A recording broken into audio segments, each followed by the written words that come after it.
Muy bien, bienvenidos. Estamos en la tercera tutoría de filosofía general y hoy vamos a abordar un tema que es muy bonito y muy interesante porque en lo personal me gusta bastante y es acerca de la antropología. Pero antropología, ¿en qué sentido? En cuanto al hombre, recuerden que antropología es la ciencia que estudia el origen del hombre.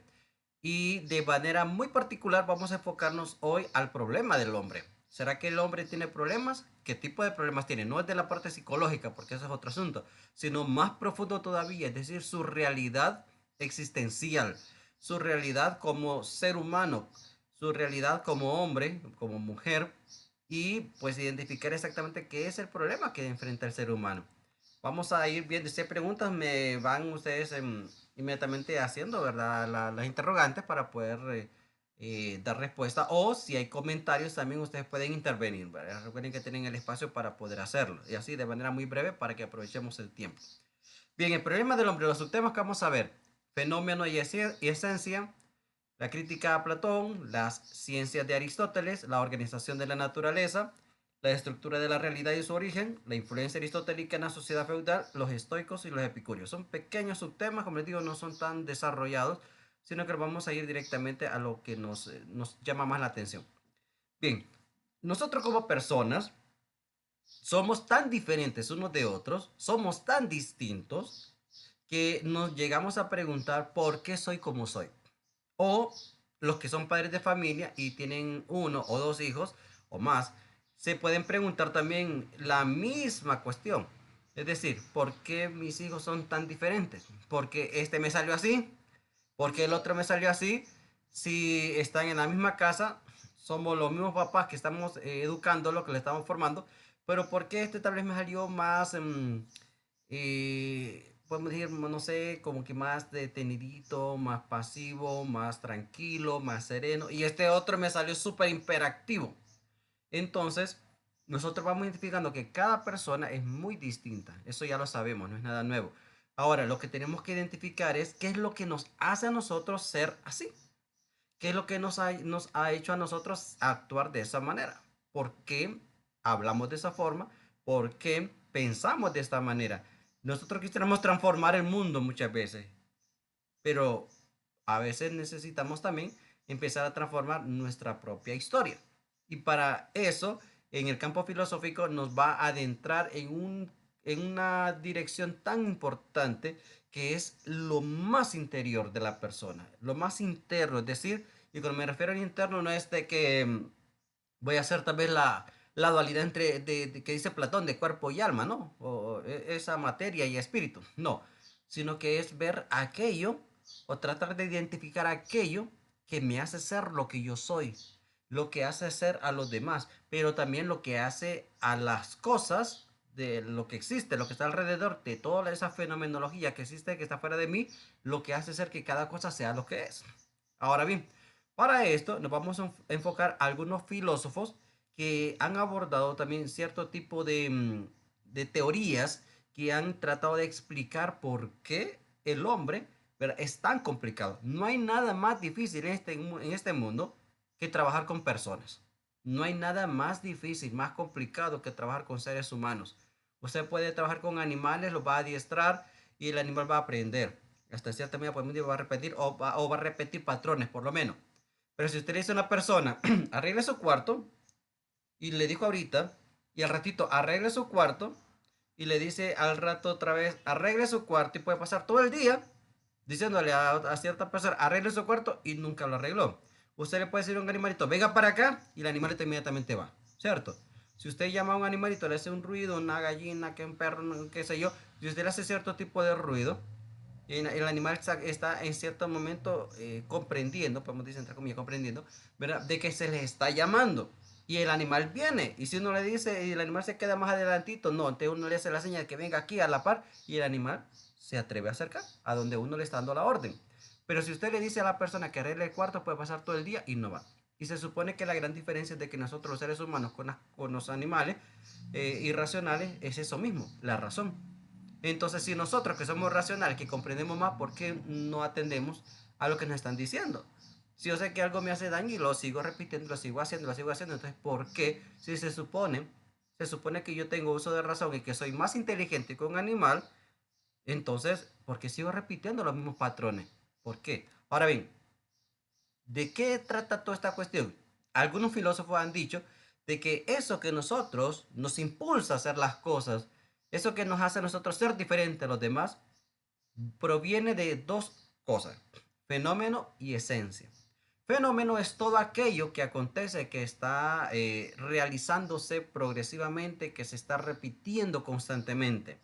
¿Y en dónde? Pues en la naturaleza, en las cosas vivas, cosas muertas, lo que enseñan en la escuela uno. Y todo ese montón de fenómenos, incluyendo al ser humano también que se convierte en un fenómeno por su forma, puede ser un fenómeno social, incluso, ¿no? Si lo queremos meter ahí. Pero también cada una de las cosas que existen, o de los entes, como vamos a decir, mejor dicho, ente, recuerden que ente significa ser. Ente significa ser. Entonces, todos los entes tienen esencia o algo que le hace ser único. En el caso de los presocráticos, como vamos a ir viendo cada uno de ellos, por lo menos a los más importantes, em, ellos hablan de este tema, la esencia de las cosas. ¿Cuál es mi esencia? ¿Cuál es la esencia del ser humano? Aun cuando seamos muy diferentes. Bueno, en el caso primero de Parménides, que es el que vamos a analizar ahorita muy brevemente, ¿qué fue lo que dijo él? Para él, para Parménides, esa esencia o lo que existe no cambia. Todo lo que existe no enfrenta ningún tipo de cambios. No hay movimientos. Que todo está en un reposo, va a decir él. Es un reposo lo que está pasando. Entonces, que solamente la forma de comprender las cosas o de ver las cosas nos hacen decir que van cambiando. Por ejemplo, usted viene y se encuentra un amigo de hace mucho tiempo y lo queda viendo, lo observa y le dice que cambiado está. Y entonces uno así, muy natural, dice, no, yo sigo haciendo el mismo, fíjate. Entonces, no, yo te siento como algo diferente, algo distinto. Entonces, no, yo me sigo sintiendo bien, me sigo sintiendo igual. Y le preguntan a la familia, ¿pero es que se mira que ha cambiado? Y la familia, como ha pasado todo el tiempo con él o con ella, dice, no, sí, sí, es la misma persona de siempre. Entonces, al parecer, la impresión que uno ocasiona hacia los demás es una, podemos decir, son posturas que se van creando por la manera de cómo nosotros percibimos las cosas, por nuestros sentidos. Y recuerden que lo decíamos anteriormente, los sentidos muchas veces nos pueden hacer que nos equivoquemos o pueden provocar en nosotros cierto tipo de ver algo y comprenderlo de una manera diferente. O sea que nos pueden equivocar los sentidos, no siempre son tan fidedignos. Entonces, dice Parménides que este fenómeno de esencia, ¿verdad? Como tal, o la esencia como tal, y los fenómenos no cambian, no hay movimiento, sino que es solamente ilusión que proviene de los sentidos. Entonces es algo aparente, pero que en sí sigue siendo lo mismo de siempre, sigue siendo lo mismo. Para él no es que ha cambiado la realidad. Y fíjense que aquí me viene aquella frase cuando dicen, yo sigo siendo el mismo, pero no lo mismo. Sigo siendo el mismo. Sí, yo sigo siendo el mismo, la misma persona, el mismo no cambiado, pero lo mismo no, porque mi comportamiento ha ido variando. Entonces, podríamos meternos también ahí de que la esencia como tal no cambia, no se modifica. O sea, yo sigo siendo lo que soy. Y solamente los cambios que ven los demás es algo que proyectamos nosotros ante los demás porque también ya el tiempo no me miraba, entonces tiene una percepción de lo que observó la última vez y tal vez se está observando ahora físicamente hablando, tal vez mira alguna diferencia, pero para Parménides, para él dice, no, nada cambia, nada, el movimiento y las variaciones son ilusiones nada más de los sentidos, entonces todo está inmóvil, es un reposo. Miren que algo es inmóvil, es algo eterno. Entonces, la materia como tal o el ser como tal no cambia. Ahora, ese era en el caso de Parménides como presocrático. Ahora ya Sócrates, ¿verdad? Ya para partir de los socráticos, ya con Sócrates, hablando de ese estudio del hombre, del problema del hombre, para él dice que considera que el ser humano como tal ya no debe de estar enfocado tanto al estudio de la naturaleza, como lo hacían los presocráticos, aquellos físicos, ¿no? Eh, Sino que ahora el estudio que se debe de abordar debe de estar dirigido hacia el hombre, hacia la persona. Y van de muy particularmente, ¿verdad? Es cuando la persona debe de aprender a conocerse. Ya no es tanto conocer lo demás, lo que está alrededor, sino que ahora es mi yo mismo. Por eso su famosa frase, conócete a ti mismo. Entonces, ¿cuántas veces nos tenemos que preguntar nosotros también eso, no? Conocerme a mí mismo, ¿qué tanto me conozco yo? Y no, como les repito, como una parte psicológica, sino mi realidad existencial. Me conozco, debo de conocerme más. Esa es la invitación que está haciendo Sócrates. Entonces, a él se le considera como el fundador de la tradición filosófica occidental. Fue inmortalizado por Platón. Sócrates nunca escribió nada, aunque es pilar de la filosofía, pero Sócrates jamás escribió, incluso ni siquiera tenía la intención de crear una escuela filosófica. Pero se le acercaron y él comenzó con sus formaciones, con su estilo de aprendizaje, con su estilo de conocer, de adquirir conocimiento. Entonces esto llamó mucho la atención, pero no era la intención de él crear una escuela filosófica y mucho menos escribir, porque nunca lo hizo. Entonces, quien escribió acerca de él fue su discípulo Platón. Entonces, quien lo inmortalizó fue Platón. El problemita está de que algunos historiadores dicen, ¿verdad? Que hasta dónde es directamente, ¿verdad? Lo de Sócrates y dónde comienza lo de Platón, porque obviamente él habla del otro, pero uno cuando escribe, ponerá siempre tiene su estilo, ¿no? Y entonces, claro, es como la persona que va a escribir directamente, pero ahí donde se tiene esa cuestión, hasta dónde es de Sócrates y hasta dónde también fue aporte de Platón. Ahora, lo importante es que conocemos de que Sócrates existió, de que es real, de que fue verdadero. Ahora, lo central para él fue qué cosa. Bueno, preguntarse qué cosa es posible de conocer. ¿Es posible un conocimiento absoluto de las cosas? Y la respuesta es, no se puede conocer nada si no se reconoce la propia ignorancia. Cuando él va, ¿verdad? A la pitonisa para que le pueda decir o le dé respuesta a aquellas preguntas que tenía él, porque era un hombre lleno de preguntas, por eso es un filósofo, porque la filosofía como tal, recuerden que el filósofo lo que anda haciendo es una búsqueda. El filósofo no es un sabio. Oigan, eso es importante que lo tengan en cuenta, porque cuando alguien dice filósofo es porque sabe de todo. No, esa concepción a nivel de cultura y a nivel de civilización no es comprendido de la misma manera. Cuando alguien habla de sabiduría, se enfoca fuera de Grecia. Cuando uno habla de Grecia, habla de filosofía o de filósofo. Pero estas culturas que están fuera de Grecia no se les reconocía como filósofos, o ellos no determinaban la misma concepción o no interpretaban de la misma manera el conocimiento, porque para los demás se les llamaba sabios, sabiduría. Pero ¿quién era el que tenía el que era sabio? Era aquel que tenía mucho conocimiento. Pero en el caso de Grecia, la concepción de filosofía o de sabio no era la misma interpretación. Para ellos, miren ustedes que la gran diferencia, ¿no? Porque eso no cree que el filósofo es porque sabe como mil millones de libros y los tiene en la cabeza. No, es más que eso. El filósofo en Grecia no solamente es el que tiene conocimiento, sino aquel que busca, el que busca el conocimiento. No dice que ya posee el conocimiento. Sin embargo, para las otras culturas es diferente. El sabio es el que ya posee el conocimiento. Por eso el filósofo está entre la ignorancia y la sabiduría.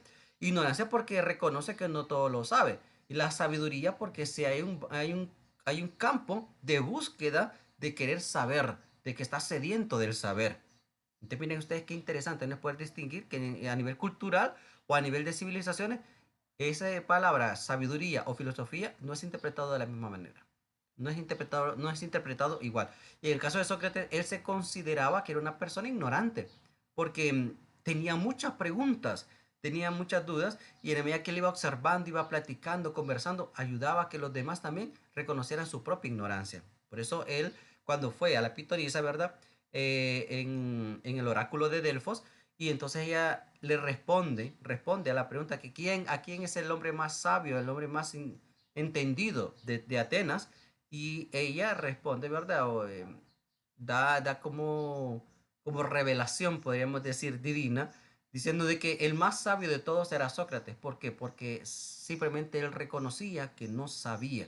o como decía que solo sé que no sé nada, como la famosa frase que se repite, ¿no? Pero no tanto es solamente así por decirlo, sino porque realmente se le puede reconocer que es una persona que es un filósofo, que anda en una constante búsqueda de respuesta, pero para eso se tiene que hacer preguntas.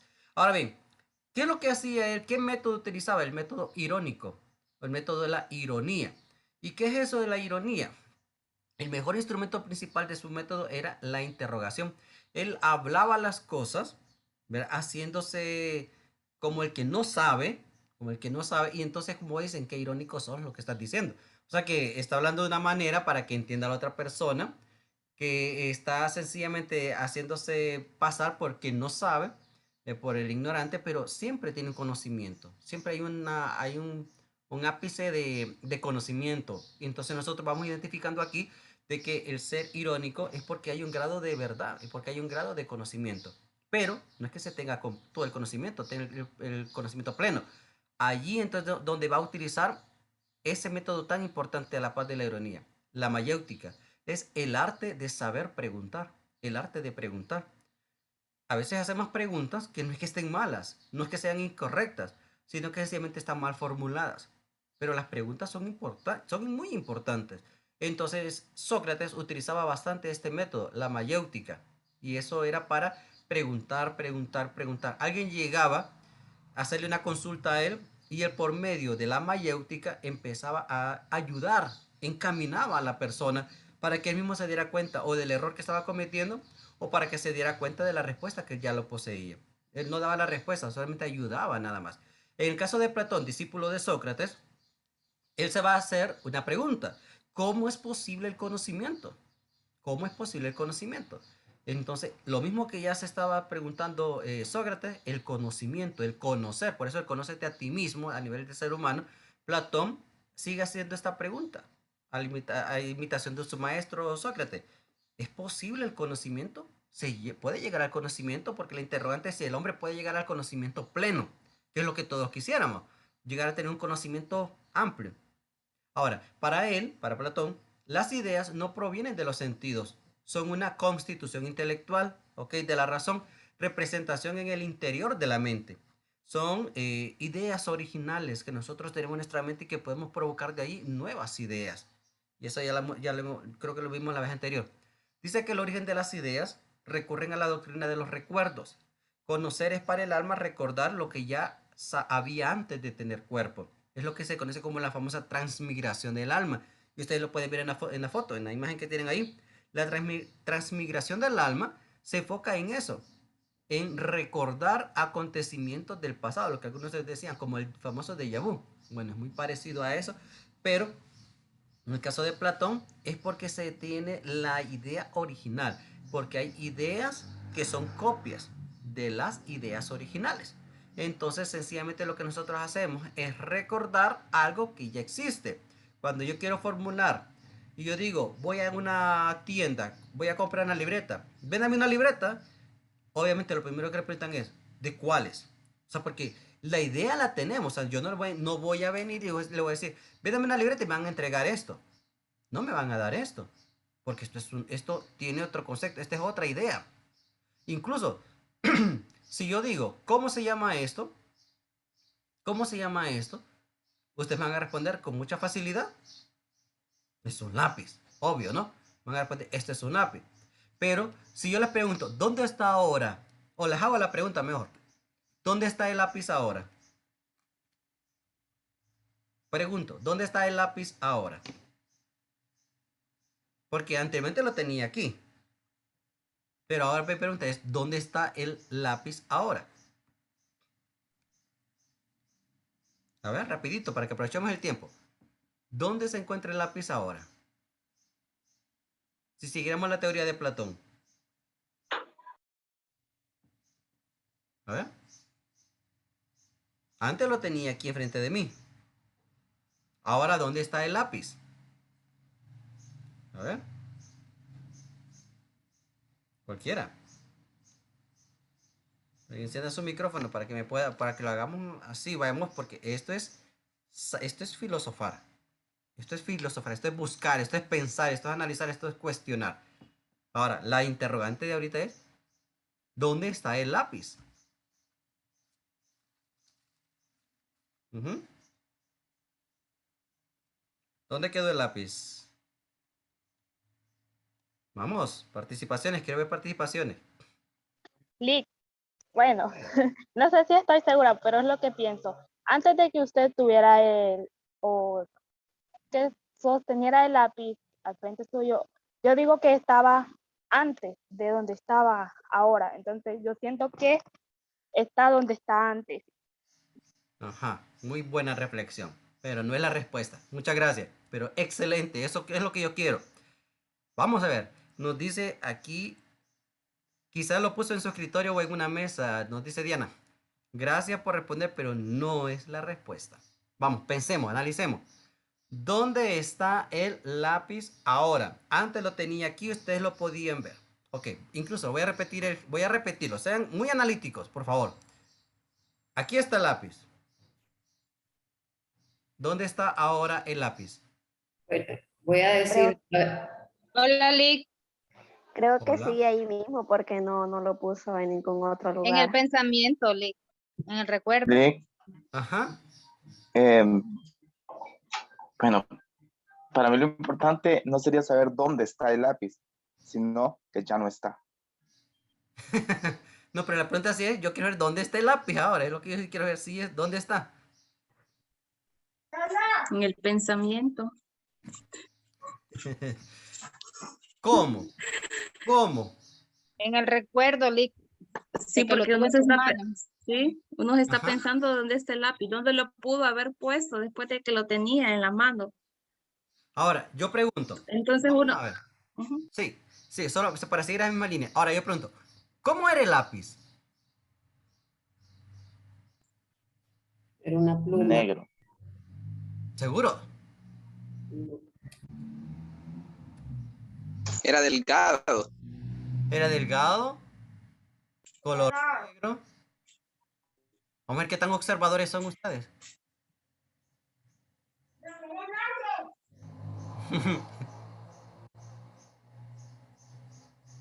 Fíjense que muchos ni siquiera recuerdan, pero lo que sí recuerdan qué cosa es, lo que sí tienen claro qué cosa es. el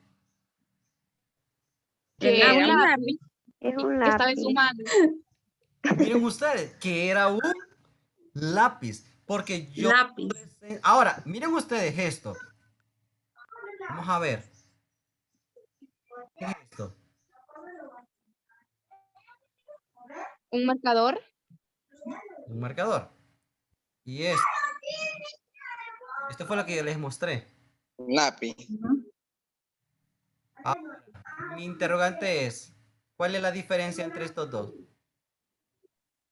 Que uno es un marcador, el otro es un lápiz, el otro es grueso, el otro es delgado. Ajá. A eso se le llama característica, ¿cierto? Pero ¿para qué Ujú. estos? Tienen diferentes funciones. Por ejemplo,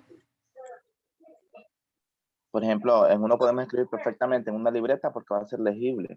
Con un ¿y el marcador no otro? vamos a poder escribir la misma cantidad que escribiríamos con un lápiz en una misma libreta. Ajá.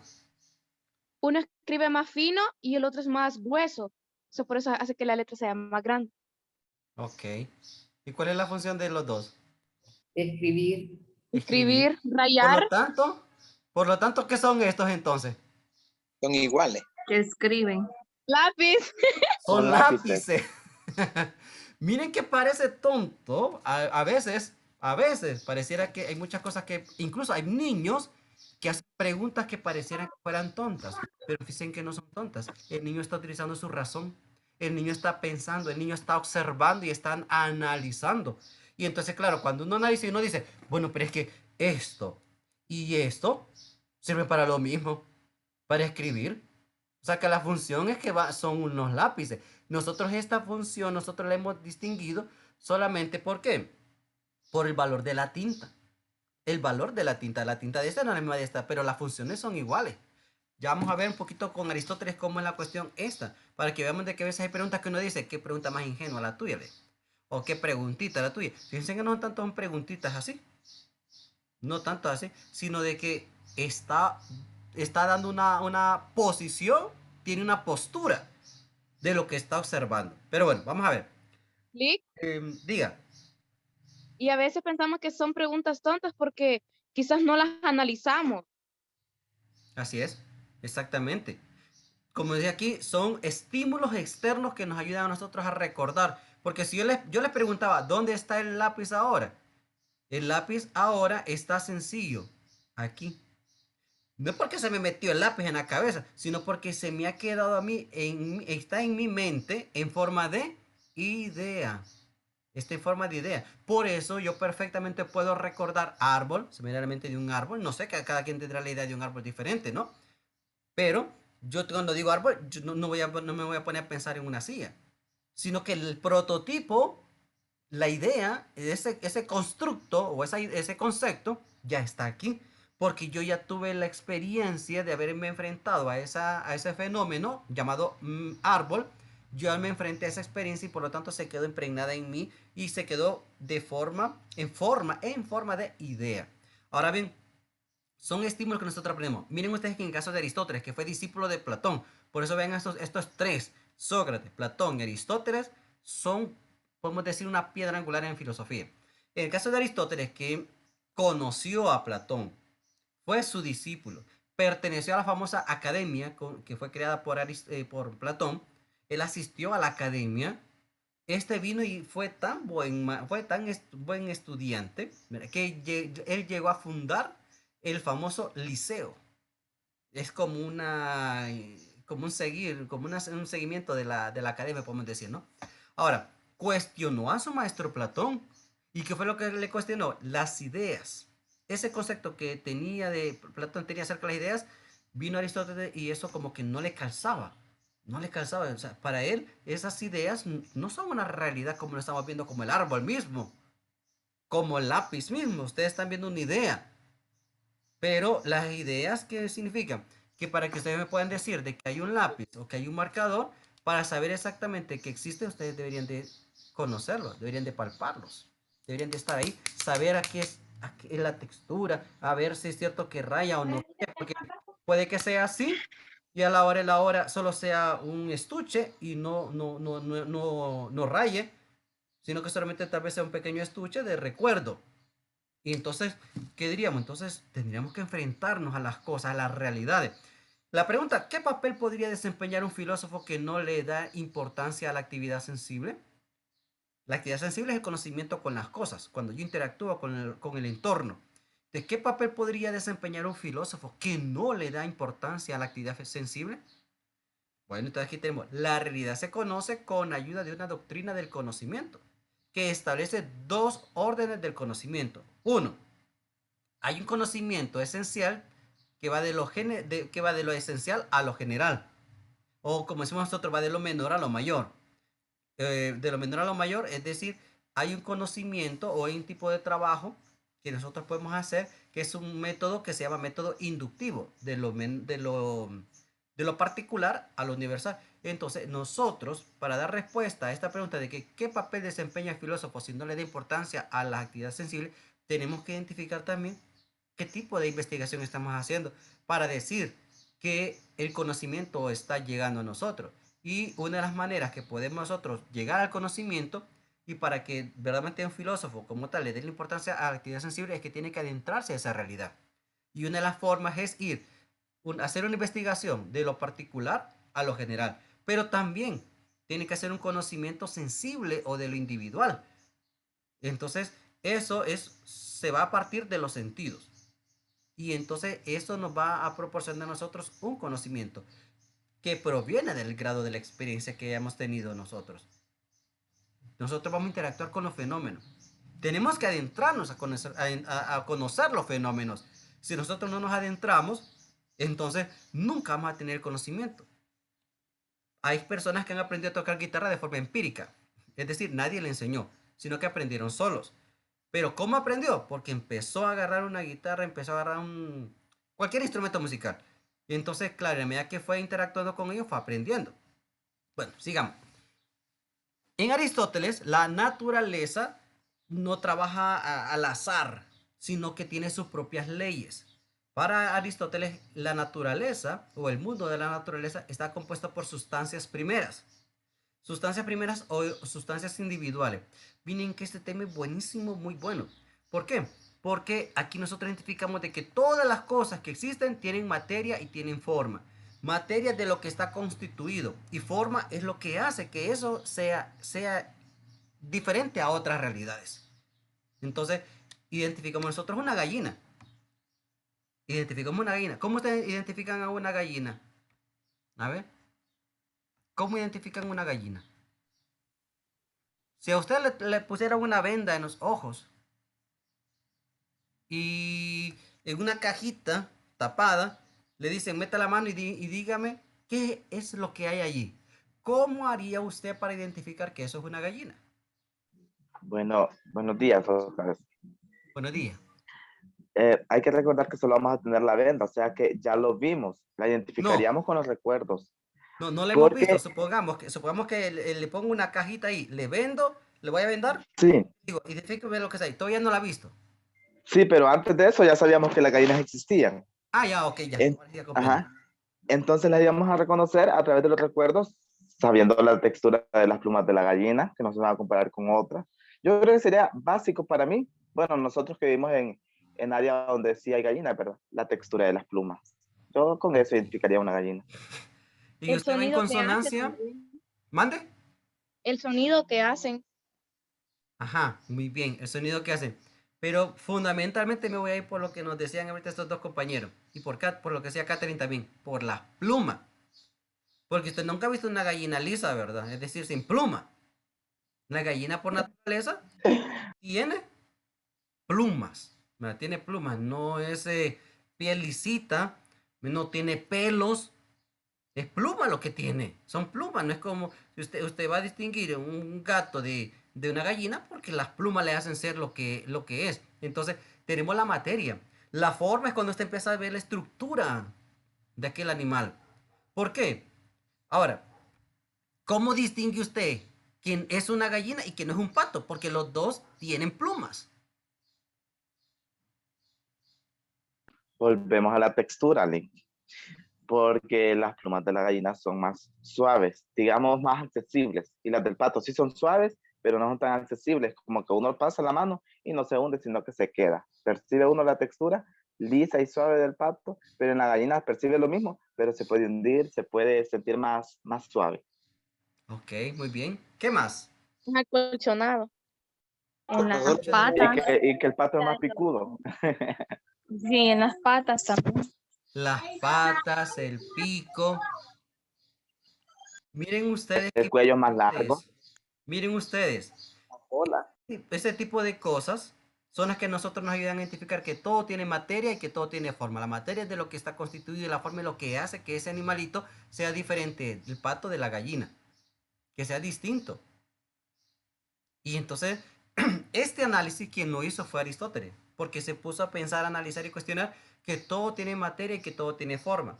Pero también Aristóteles va a explicar el problema del movimiento. Recuerden que el movimiento lo hablaba también Parménides. Decía él que el movimiento no existe, que para él, para el presocrático decía él que no existe el movimiento, sino que todo es una ilusión de los sentidos.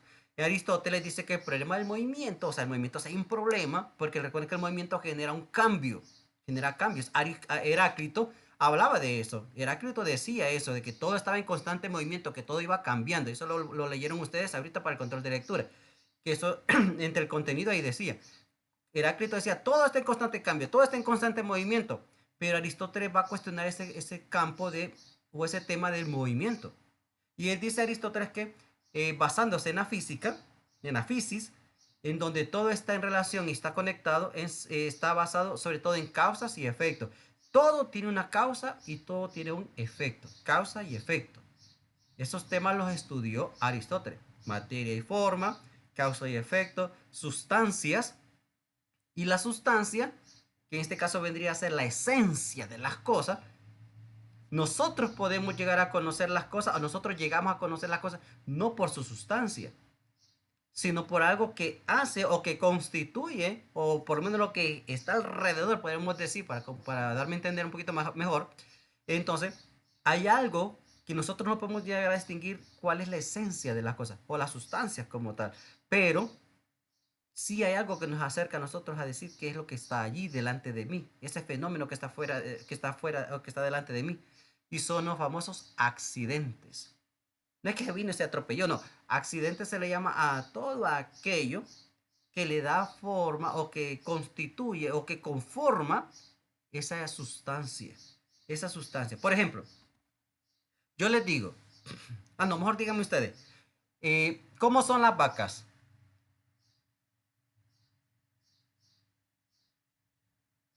A ver. Grandes. Bueno, Grande, Lick. Pero los elefantes son grandes también. bueno. Entonces Una las vaca vacas que tiene son La vaca porque animales tiene cachos, caseros, Ajá. A ver. son animales. tiene teta, tiene ubre. Ujú, sí. ¿Qué más? en las orejas es diferente la vaca que un toro. ¿Por qué? Es según la raza también. Ajá. Pero fíjense que me están dando descripciones como que las puede tener muchos animales. Bueno, en la oreja de la vaca, según la raza del Brahma, con la diferencia del toro Brahma, es que la vaca tiene tiene como cortada en la mitad de la oreja, tiene cortada. Y el Ujú. toro no, el toro es largo, toda la oreja. Entonces, eso es diferencia de la vaca con la del toro, en una oreja. Ok. ¿Qué más? Es un animal de granja, de campo que nos da leche. Es un Se animal de alimenta de granja. hierbas y Se podemos alimenta de consumir la hierba. carne. Se puede consumir la vaca también. Ok. Miren ustedes, a todo ese montón de cosas, dice Catherine, el sonido que ellas producen es diferente de los demás animales. Miren que el agarrar de todo este tipo de características, todo este tipo de características, es la que nos hace a nosotros identificar accidentes de la vaca. La vaca tiene 4 patas, la vaca le hace mu, la vaca produce leche, tiene una cola muy particular, tiene sus orejas, como decía el compañero, de cierta manera, su pico es alargado también, y tiene ubres. Entonces, este montón de cositas que ustedes han ido diciendo, por ejemplo, una famosa vaca lechera, que es el típico que le enseñan en la escuela de una vaca lechera, ¿cómo era? No sé si recuerdan ustedes allá, cuando ustedes eran jóvenes, cuando en sus tiempos mozos, ¿cómo les enseñaban en la escuela que eran las vacas lecheras? Blancas y negros. Blancas y negras, pero ¿cómo así? ¿La mitad blanca, la mitad negra? ¿Cómo? No, manchas. Son manchas. Manchas, perfecto, manchas. Cuando a usted le decían en la escuela, hágame una vaca, si usted no le ponía esas famosas manchitas negras, como que le faltaba algo a la vaca, ¿cierto? Como que estaba incompleta la famosa vaca lechera. Entonces, ¿qué significa? Que esas manchitas negras Es lo que identifican. Lick. es la que les identifica y a esos detallitos son los que se les llama accidentes. Nosotros podemos llegar a conocer o acercarnos por lo menos a ver cuál es la sustancia de las cosas por medio de los accidentes. Lick, La diferencia aunque que ¿cómo le digo? La forma de las cebras son rayas, es del mismo color de las vacas, aunque las vacas es manchas y aquellas son rayas. Entonces, Son por eso es la rayas, forma en que se identifican. exactamente. Pero aunque en realidad no todas las vacas son así. Hay unas que No, solamente son de un solo color. Lo que pasa No, exacto. es la pero Lick dice expectativa de que la idea que siempre nos nos daban cuando han... eran pequeños. Sí, esa es la expectativa que nos han hecho creer que las vacas siempre tienen esas manchas negras, que son blancas y negras, y en realidad es muy rara la vaca que es así. ¿Qué pasa cuando un niño no, va al campo y ya descubre que las vacas no tienen las manchitas negras? no, es que la diferencia de la Dice que no vaca, es una vaca. No, no va a decir la que no es diferencia, una vaca, sino que va a decir que nunca había visto una vaca que no tuviera manchas. Este es para un conocimiento nuevo. Gerson. sí existe la vaca con mancha. No, sí, claro, sí existe. Claro que Y sí existe, existe. mire, ve, la diferencia entre la vaca que es lechera es porque existen otro tipo de animales que no dan la misma cantidad de leche que dan ese tipo de vaca, pues. Por eso es que la Así es. diferencia en vaca lechera. Miren, la vaca lechera es la Holstein, que es la que es la mayor productora de leche. Por eso es que la diferencian así, la vaca lechera. Es por su característica que es productora de leche. Y miren ustedes, eso es lo que va haciendo, todo ese montón de detallitos o características es lo que nosotros le llamamos accidentes. Y entonces tenemos la sustancia, la esencia de las cosas, pero que también nosotros nos acercamos a poder diferenciar qué es eso y no otra cosa por los accidentes. Ahora, en cuanto a un punto muy diferente, pero que es de relevancia, muy relevante para Aristóteles, es la concepción que él tiene de que todo debe de girar, o no, no te girar, no, que todo se mueve. Recuerden que él está estudiando el tema del movimiento, ¿cierto? El movimiento es porque hay cambio. Pero dice este Aristóteles, movimiento, pero es que el movimiento como tal, ¿cómo puede ser generado el movimiento? ¿Cómo se genera el cambio? Y él dice, solamente se pueden mover las cosas porque hay una fuerza superior que impulsa a que estas otras se muevan.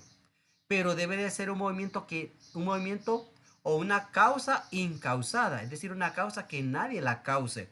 Porque si la causa significa que hay otra realidad fuera de él, de esta realidad que está haciendo, obligando a moverse las cosas. Por ejemplo, dice, el universo como tal, recuerden el universo para Aristóteles, pues era el sistema solar, ¿no? Todo lo que nosotros conocemos el día de hoy como sistema solar, ese era el universo.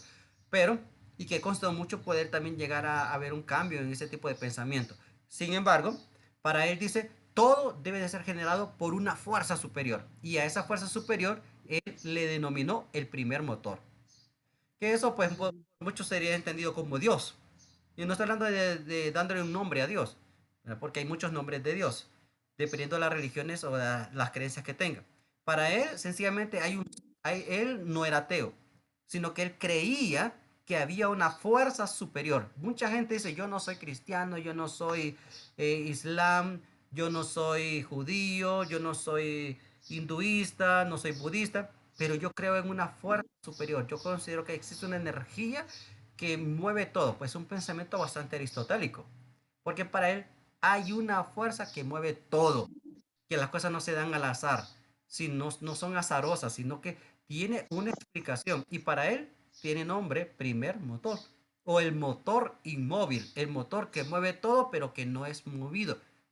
Él no es movido, sino que de él sale todo, de él produce todo el movimiento, todas las cosas que se van, todos los fenómenos provienen de este. Entonces, todo ser movido se mueve necesariamente por alguna cosa. Exista un primer motor. Es necesario que exista un primer motor. Esa es una cosa pues muy diferente, ¿verdad? A lo demás. Voy a avanzar porque me estoy yendo el tiempo. La estructura de la realidad y su origen. Para él, perdón, esto es interesante. Yo aquí les dejé, me pasó, aquí les dejé un enlace. Yo les invitaría a que lo vean. Incluso lo voy a subir al canal de YouTube y lo voy a subir también al campo. Él va explicando, aquí es un doctor en filosofía, él va explicando, miren, yo me quedé, qué excelente video, pero qué excelente video. Él va explicando la cuestión del causa, efecto, materia y forma.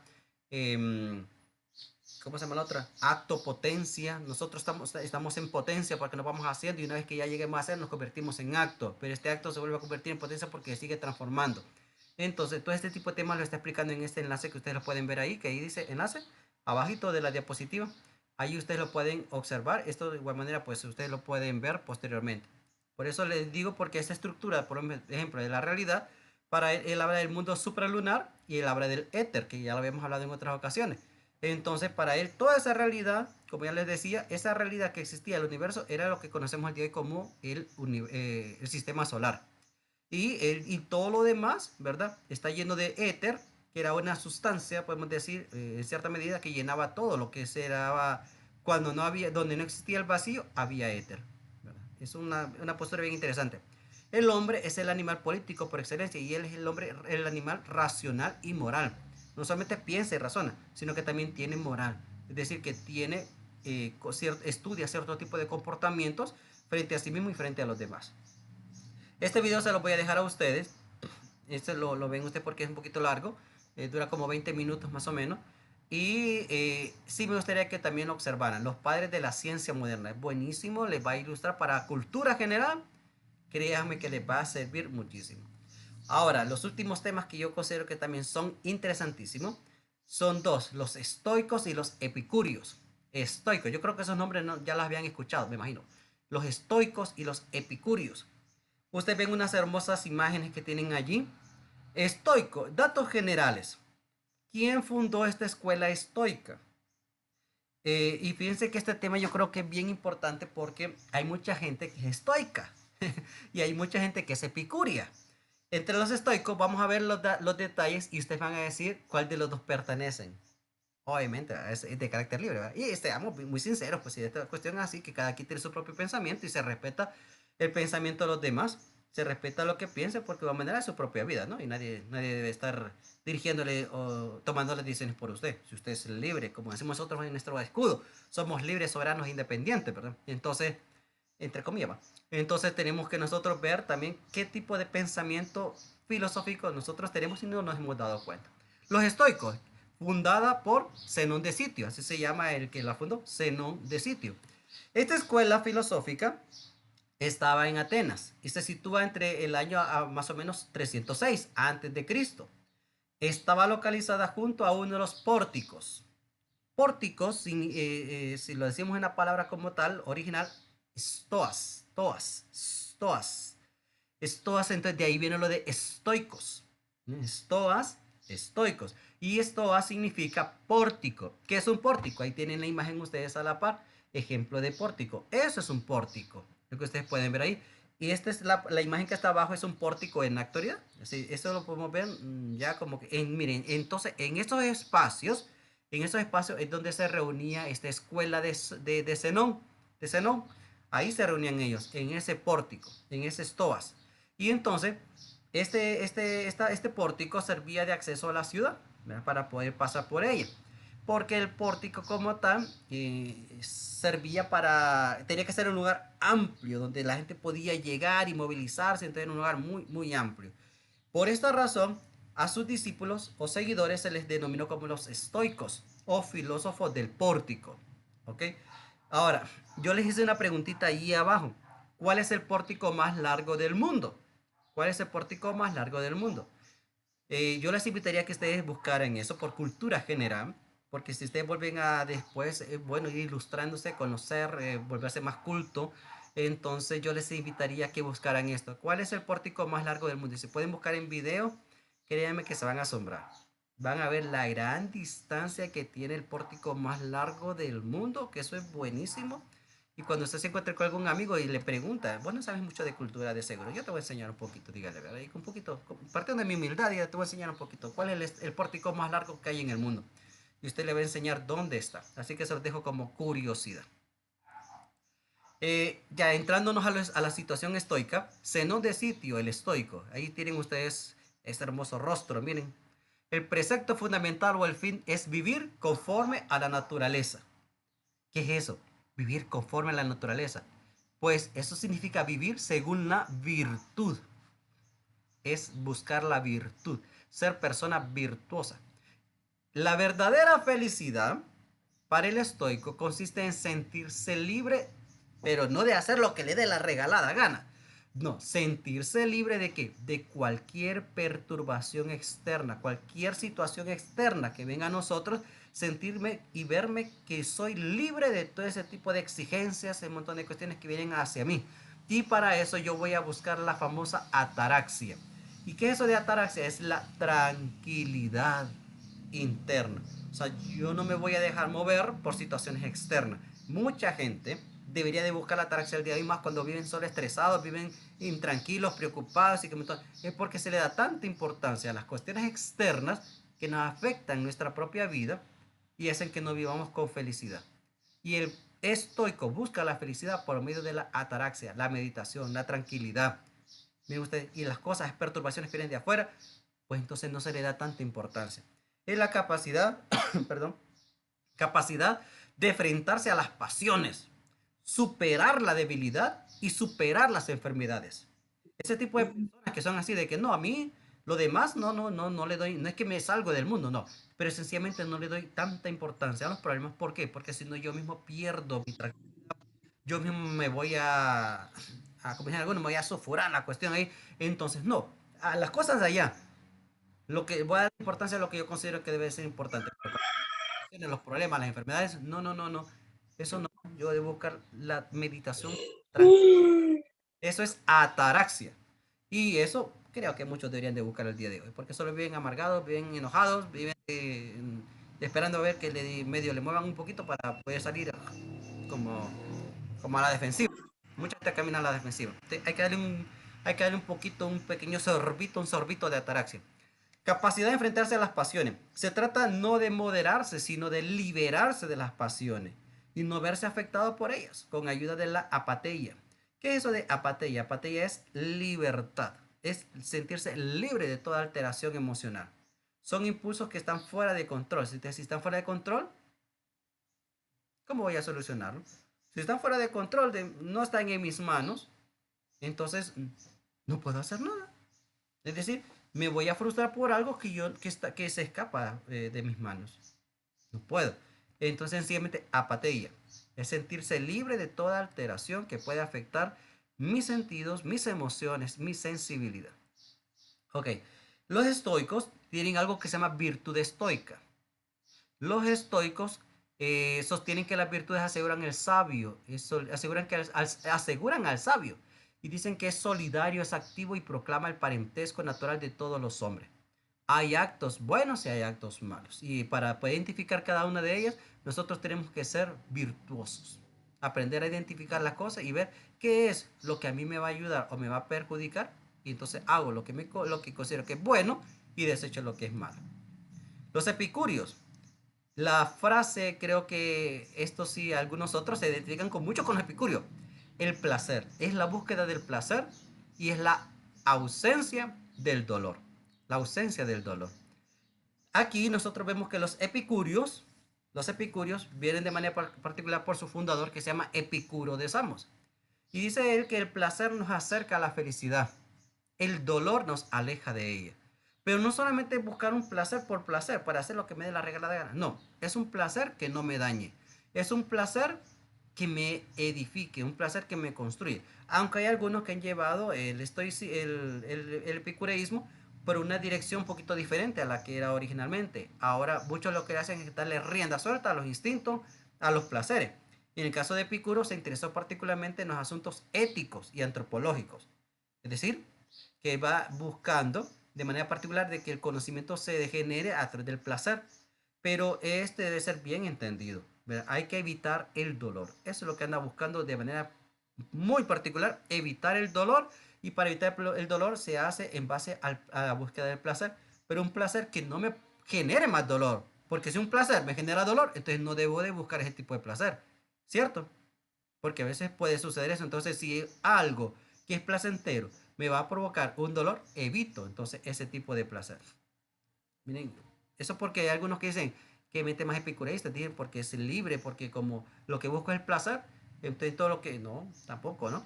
El máximo bien en el hombre es el placer físico y espiritual, pero de estos dos, el más relevante para él va a ser el placer espiritual. Hay fuentes del dolor y sus soluciones. Por ejemplo, el temor a los dioses. Ojo, dice que una de las fuentes del dolor es temor a los dioses, porque se cree que si se hace algo malo, entonces va a haber un castigo por parte de los dioses. El miedo a la muerte. Todos tenemos miedo a morir en un momento determinado. Bueno, no todos, pero sí mucha gente tiene miedo a morir. Y para eso entonces tiene que buscar una solución. ¿Y cuál es la solución? Darse cuenta de que no hay algo más allá después de la muerte. Esa es una postura, ¿no? Que es muy epicureísta. Concebir los dolores como una fatalidad insuperable. No puede ser. O sea, la solución sería sencillamente buscar el médico, buscar la ciencia. La otra es la existencia ávida de placeres. Entonces, sería obtener solamente placeres, pero con prudencia, ya lo había dicho, para evitar sufrimientos y que se nos esté dando el hecho de volver a querer repetirlo. Y el placer debe buscarse en este mundo, haciendo a un lado los prejuicios y los temores religiosos. O sea, si yo dejo a un lado todo ese montón de cosas que a mí me pueden hacer un bien y que no van a provocar ningún dolor, entonces es permitido, desde el pensamiento epicureísta. Okay, hay dos modos de placer: los placeres intelectuales, estéticos, apasionados, que forman parte de ese placer en reposo, y los placeres son aquellos que generan en mí la necesidad de volver a repetirlos. Esos son los tipos de placeres que me generan algo bueno, pero quiero volver otra vez a repetir. Entonces, dos tipos de placer: el que está en reposo y el que está en movimiento. El que está en reposo es el que se queda en mí, la amistad, el amor, El placer en un momento es el que va cambiando, pero a veces nos puede generar cierto tipo de dolor o de malestar. La conclusión, el mayor bien es el placer y el mayor mal es el dolor. De todos los placeres debo escoger el que es más duradero. Y en este caso debería ser el que se predomine lo espiritual a lo corporal. Bien, los vamos a dejar hasta aquí. Miren, ya tomamos y creo que es muy, muy relevante, muy importante ver cómo el pensamiento de Parménides, como el movimiento de Platón, Sócrates, Aristóteles, los epicureístas, ¿verdad? Y el estoicismo, cómo nos han generado que el hombre, al parecer, sí tiene problemas. Tiene problemas. Y necesita buscar soluciones. Interesante.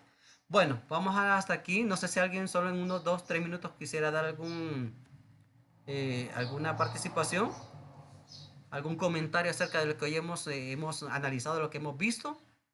Así solamente para dar un apoyo. Vamos a darnos apoyo moral ahorita. A ver. ¿Impresiones? ¿Alguna impresión? Brady. Lick, en la parte en la que estábamos hablando sobre el placer, que a veces nos equivocamos o nos confundimos, ¿verdad? Y decimos, yo me merezco o nos soltamos, como decimos, y pensamos, esto me da felicidad, esto es lo que me hace bien, pero no analizamos las consecuencias. Entonces, me gusta la frase de buscar el placer para evitar el dolor. Entonces, quiere decir que nosotros debemos de analizar si ese placer no nos va a llevar al dolor. Así. Muchas gracias. ¿Alguien más? Así muy brevemente como lo hizo Brady. Puntual. ¿Alguien más? ¿Nadie? Bien, perfecto. Entonces, creo de que eso es importantísimo tener presente este tipo de conocimiento y cuántos tenemos un poquito de estoico y cuántos tenemos un poquito de epicúreos, y también qué tipo de concepción tenemos a nivel de los fenómenos, del fenómeno, de la esencia o la sustancia, de las causas y efectos o de la materia y forma, ya que todo eso nos ayuda a nosotros a tener una visión mucho más amplia. Bien, ya para terminar y que para enviarlos a que vayan a hacer ustedes su evaluación de control de lectura, espero que hayan leído bien, ¿verdad? Entonces voy a pedirles a todos de que enciendan su cámara para tomar la evidencia de la asistencia de hoy y para colocarla en el informe correspondiente a la tercera tutoría, ¿verdad? Así que voy a pedirles que enciendan sus cámaras y veamos sus hermosos rostros. Muy bien, vamos a ver. Miren que ahí estaban, pero yo no sé por qué algunos no hablan. No entiendo por qué algunos no hablan. Deberían de hablar más. Decir por lo menos, hola, me llamo tal. Un gusto, un placer verlos. Un placer que me vean por lo menos. Sé que hay unos que no les conozco ni la voz. Miren que estoy viendo, a ver. Déjenme chequear, a ver quiénes son los que más hablan. Miren, los que más hablan son Gerson, Sinra. A ver, ¿quién más está por aquí? Solo hay como 4 gatos, como siempre. Los demás brillan por su ausencia. Les voy a empezar a poner notas extra a los que hablen más. Los voy a recompensar. A ver. Jesús Valladares. Delmi Castillo, encienda su... Carla. Encienda sus cámaras, por favor. Quizás hoy, pero en las otras sí hablamos. Alejandra. ¿Y dónde está Alejandra? Déjame ver la cara de esta intrusa. ¿Dónde está? No la veo. Ah, ya la miré. Tiene apagado el micrófono. Sí. Miren, así comentamos. Sí, nada, sí, un broma. No, lo que yo quiero es que hablen. Suéltense, destápense. Sean ustedes. Eso me encanta, cuando tienen mente libre, pensamiento libre. Ok, ahora sí, pues vamos. Al cuento de 3, vamos a hacer la primera toma. La única. Sonrían para por lo menos disimular un poquito. Así, una sonrisa como... finja que están alegres, pues. 1, 2, 3. Vamos a pegar esto. Perfecto, ahí está. Listo. Ok, chicos, yo les deseo muchos éxitos en la evaluación de ahorita. Que la pasen bonito. No olviden, ¿verdad? Que para la próxima tutoría, el podcast. ¿Vieron ya la presentación que di? Excelente, me encantó. Espero que la hayan aprovechado. Y los que no, pues entonces están en el canal de, ¿cómo se llama? En el canal de YouTube ahí lo tengo también ese programa grabado o esa capacitación grabada. De igual manera, en el campus virtual está el enlace para que puedan ir a verlo. Y así ya está listo porque todos van a participar. Aquel que no trabaje, no me lo anoten. No lo anoten, ¿verdad? Y que lo va a hacer solito y solita después, ¿verdad? Ese podcast. Así que es mejor trabajar en equipo porque es un trabajo bastante grande. Yo les voy a estar enviando, creo que son 6 equipos siempre ustedes, ¿verdad? Porque a veces me confundo con la otra clase. Lick, Mande. el examen, ¿hasta qué hora lo podemos resolver? 10:15 a 11:15, nada más, una hora, de 10:15 a 11:15. Ok. Y lo de la filosofía secreta, lo del juego que yo no pude entrar. Pero el juego es para esta semana. Ah, para esta semana. Es que ustedes no leen el calendario. No lo leen. Lean el calendario. Ahí están las fechas. Ahí dice semana de tal día. Listo. ¿Qué más? El examen, ¿de qué hora dijo que estaba disponible? De 10 a 15 a 11. A 11:15, sí. De 10:15 a 11:15. Tienen que entrar al campus virtual, que ahí es donde está, ¿verdad? Ya saben. El podcast, recuerden, ¿verdad? Entonces el podcast deben de ustedes entregarlo. Es para esa semana, pero recuerden que ustedes por equipo, a cada equipo yo le voy a asignar un podcast que deben de darle un puntaje. Ustedes van a evaluar el trabajo de un equipo diferente al de ustedes, obviamente, ¿no? Van a evaluarlo y tienen que seguir la guía didáctica, que ahí están las rúbricas. Según esa rúbrica, ustedes van a evaluar el trabajo de alguno de otro equipo, ¿no? Entonces, por favor, ahora que sí necesito que me confirmen solo para estar seguro, ¿cuántos equipos se manejan ustedes? ¿Cuántos equipos crearon? 6. Creo que son, o 6. Son 6, ¿verdad? 6 creo. Sí, son 6, sí. Perfecto. Sí, lo que dice el control de lectura es el examen o estoy confundida. Si es así, sí, no está confundida, eso es. El control de lectura es sí, un examen, digamos. No con control de lectura para no ser tan rígido. Bueno, cualquier cosa, pues ahí estamos a la orden. Listo. Un placer que hayan estado conmigo. Perdón, haber estado con ustedes. Entonces, una bonita, buena semana, excelente. Ya saben, pues estamos a la orden. Cuando quieran conversar, pues no me llamen, no, broma. Sí, me pueden llamar, no se preocupen, ¿verdad? A ciertas horas, porque mi tiempo es oro igual que el de ustedes. Así que no, ya saben, pues, aparte de un profesor, pues tienen un amigo también. Cualquier rato nos chequemos por ahí. Y pues, si no los conozco algunos, y me lo encuentro en la calle, pues por me diga, hola, soy estudiante suyo. El que nunca habla, pero ahí estoy, diga. Se puede ver en la próxima clase. Así que un placer grande, ¿verdad? Pasen a bonito. Saludos. Gracias, Lick. Buen día. Feliz Pues, día, Lick. gracias igual. Váyanse para la evaluación ya.